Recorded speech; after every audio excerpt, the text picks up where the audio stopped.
So how do I overcome the fear of public speaking after it went horribly wrong? So as I typed that out and the day that it happened popped into my mind, I was quickly reminded that I have spoken publicly several times since then and I've done amazing. So I guess the real question is, how do I handle those moments when the past starts to hold me back from what I know I'm capable of doing? It's time to redefine leadership. Welcome to Modern Leadership, where we see things differently. Our channel is all about empowering entrepreneurs like you to achieve the next level of success in business and life. We believe that you can create a massive impact in the world without compromising your personal life or family time to do so. We're committed to providing you with actionable tips and strategies weekly to make that possible. So if you're ready to become a modern leader and make a lasting difference in the world, consider subscribing. Turn on notifications and dive into our community. We want to thank you for being here because the world needs your leadership now more than ever. Let's go. Now, this came from somebody inside of our Inner Circle program. And so I wanted to actually jump on here and answer this question because I know you were like a master Toastmasters. I remember when I dropped you off and you were like doing some semifinalists or whatever, like you got to tell a story. That's awesome. But then I've also had the privilege of like speaking on a lot of people's podcasts, getting on stage, being on with like 2,000 Zoom participants and things like that. And I've done exceptionally well on times. And sometimes I've like royally sucked. But I feel like through us going through that experience that we can offer some of the people here an opportunity to really tap into how they can really get themselves to show up magically as a public speaker, but really anything like she said, anything that where the past tries to hold you back. So let's have a conversation there. Sound good? Okay. Yeah, let's do it. So let's talk about this, like related to the things we talk about on our channel, like the mindset, the tactics, and the accountability, right? Mindset, like how do we reframe this in our mind in a way that gets us to show up the way that we want to? What are the tactics? Like what can you physically do? And number 3 is like accountability. How do you get yourself to show up and actually do it? So let's start off with mindset. What comes up for you when it comes to mindset? Well, there's a lot of different things at play here because, people are afraid to speak in public. There's a fear of judgment. There is a fear that, you're going to mess up, just like how she's saying. And there's a lot of things that play in our mind. Some of it has to do with past experiences, and sometimes it's just the fear of the what if. For me, like you said, I was part of a Toastmasters club, and the point of it was for you to not only learn some of the mechanics of how to speak in public, but also like the repetition is actually getting up on stage or getting up in front of a group of people and talking, right? So the repetition piece is a practical thing, but it's also a mindset thing because the more that you do certain things, the better it gets. Right? If you lean into it, if you make that a priority. So doing it often will help you, especially if you learn from it, right? So you don't beat yourself up about it. You learn from what happened, right? Like, okay, I went up in front of a group of people and I said, a lot, right? That was one of the things that they would point out in Toastmasters were the filler words. And it's funny because like we have a podcast, I have my own podcast as well. And I find that I say, quite a bit or, they're filler words. It's a normal conversational thing. But when you're up on stage, it's a little bit different because you don't want people to focus on that. You want people to focus on your actual story and, be inspired or motivated, whatever that topic is. But that actually helps you because you can say, okay, well, what went well and what didn't go as well? And you can learn from that. So doing it often as much as you can, even if you don't want to, the more that you do it, the easier it's going to get. Yeah, I love it. I love that mindset shift because it's going from, hey, I'm going to make a mistake. I don't want to make a mistake to there's actually a lot of learning in making mistakes. Yes. Reviewing it, looking back at what did I do well and what can I do differently next time? I mean, these are all like life and performance coaching questions that we kind of like come up with on a consistent basis, but it's really not looking at it as a failure. It's just a all learning experience, right? And when you can tap into that, you're going to learn the lesson and get better. I remember I make fun of you a lot about this one. First time you ever did the YouTube video. And it was about like some program that we did. I remember like you couldn't see. It was like totally dark. It looked like you were just like a pair of teeth that were talking. And you were like talking and you're like, I don't know if this is going to be long. And it was like 19 minutes or something like that. And it was one of those things where if you look back at my videos, it was like, I mean, the video that you make fun of me about, like the one where I was just trying to be funny the whole time. And it was terrible. But all of that was important in order for us to get to where we are today, which is we still partially suck at certain things and are great at other things, right? We have different strengths and different weaknesses. Well, we've gotten better.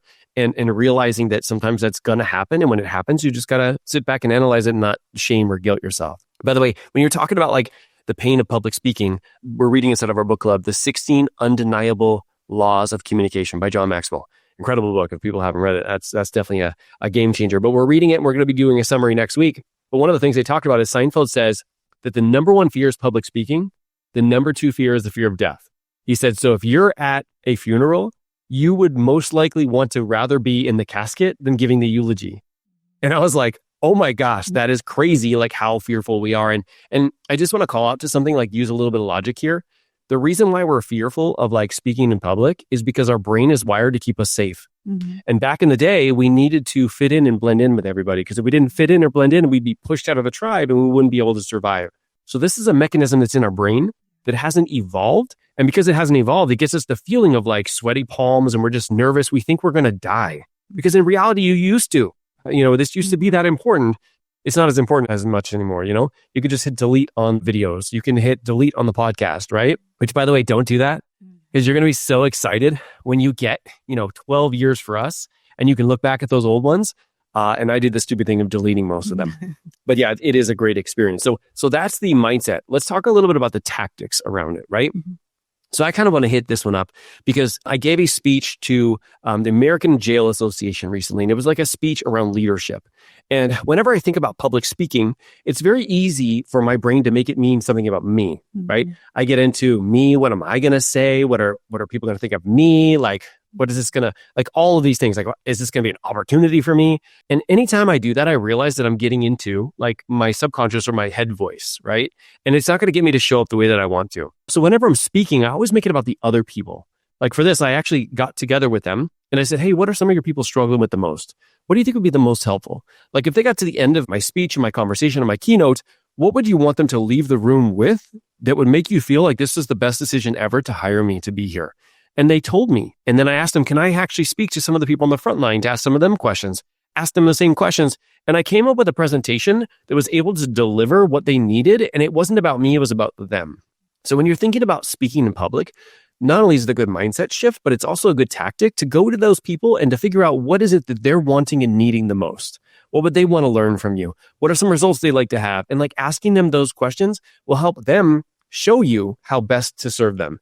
And when you lean into that, you don't have to make it mean anything about you. You just make it mean something about them. Does that make sense? Yeah, I love that because, it takes the pressure off of you to, think inward. It's more of, well, how can I deliver? How can I be of service to other people? And that shifts the focus to others and not, towards you. Yeah. I mean, we have a lot of people that we work with in Success Pods and one-on-ones where they come to me and they go, what should I teach on? And that is the wrong question to ask. It's like, what do the people need you to teach on, right? And so you reframe it and it just takes the pressure off of you thinking that you have to come up with the best thing and you go to them. And I got to tell you, when I start helping my clients do that, the transformation they experience is exponential because they're no longer making it mean something about them. They're making it mean something about the audience and what they can do to help them, right? And it makes it so you stay out of that fear mechanism. And instead, that feeling in your body, you can just reframe it as being excitement instead of that fear, right? Because then you can really show up the way that you want to. Hey, it's Mark. Are you feeling stuck in balancing your business, your family life, and your health? I get it. It can be overwhelming. That's why I want to offer a free, no pressure call to help you get to the root of what's actually holding you back. When I discovered what was really holding me back, it helped me create a framework and a map to go out and create the business and life that I truly wanted. And I want to offer that to you for free.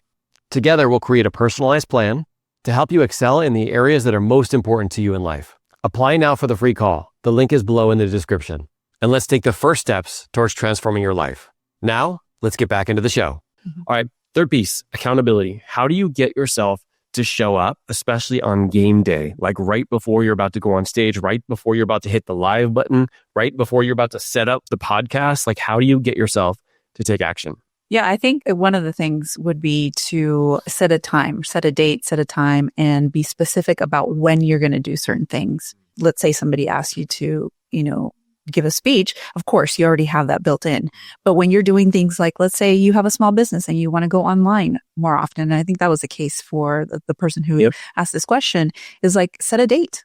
It will put some pressure on you, but it is accountability as well. And tell somebody else about it. Like, hey, I'm planning to go live on social media on these 2 dates or on this date, hold me accountable. So other people know. So you're kind of forced to do the thing that you know you need to do. And that's where that repetition comes in, right? Yep. The more you do it, the better you'll get at it. Yeah, 100%. I really love that whole idea of not just keeping it to yourself, right? Getting other people involved, but especially when it comes to like getting the right people involved. So probably if you're giving a speech, probably talking to your mom is probably not the best way, because she's going to be like, oh, honey, you're going to be okay. Everything's good. And they're going to try and keep you safe. But being in an environment where people are willing to push you and willing to call you forward and are who've been there before, such an important strategy. I mean, that's literally why we created our inner circle. It's why we do what we do, because we want to make sure that people who need access to the right rooms have access to those rooms. It's the reason why we also go out and find coaches and get into rooms, which gets a little bit more expensive as you go. But it's important to put yourself in that environment, because you will be called forward and you will start to think of the things that maybe you were nervous with before. And when everybody else is doing them, it's just a normal part of the equation and you don't even think about it anymore. So I really do highly encourage people to find a room where they step into, where they feel uncomfortable, because when they feel uncomfortable stepping into a room, it's actually evidence that it's the right room.